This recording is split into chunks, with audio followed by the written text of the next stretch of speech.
Hello everyone, welcome to my mini blog. তো আজকের mini ব্লগটা একটু বড় হবে। তো আজকে সকাল সকাল আমরা বাড়ির সবাই মিলে বেরিয়ে গেছি নৈহাটি বড় মায়ের কাছে যাব বলে। অনেক দিন ধরেই ইচ্ছা ছিল, বাট হয়ে ওঠেনি। তো নৈহাটি নেমেই সবার ফার্স্টে আমরা ডালা কিনলাম। আজকে ভীষণ ভিড় ছিল, লাইনও অনেক লম্বা ছিল, প্রায় 1.5-2 ঘন্টার মতো লাইনে দাঁড়াতে হয়েছে।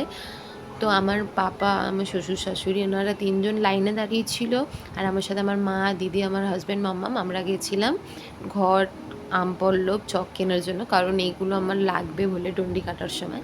তো গঙ্গার ঘাটে এসে দেখি জল অনেক নিচে ছিল, অনেকটা ডিপ ছিল, আমার নামতেও ভয় করছিল।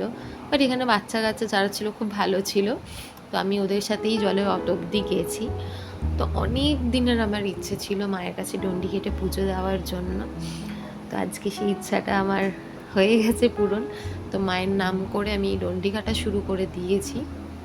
আমি তো ভেবেছিলাম হয়তো আমি ডন্ডি কাটতে পারবো না, আমি লাইফে ফার্স্ট টাইম আমি ডন্ডি কাটছি, বাট না, মায়ের ইচ্ছা থাকলে সব সম্ভব।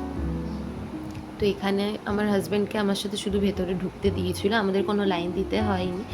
তো আমি পুজো দিয়ে ড্রেস চেঞ্জ করে আমি আবার মা বাবাদের সবার সাথে ঢুকে গিয়েছি মন্দিরে, কারণ আমি মাকে দেখার একটা মুহূর্ত আমি ছাড়তে চাই না। আমি যখনই আসি তখনই মাকে দুবার করে দেখি, তো এইবারও আমি তাই করলাম। তো মন্দির থেকে বেরিয়ে আর কোনো ক্লিপ নেওয়া সম্ভব হয়নি, ভীষণ টায়ার্ড ছিলাম আমরা সেদিনকে।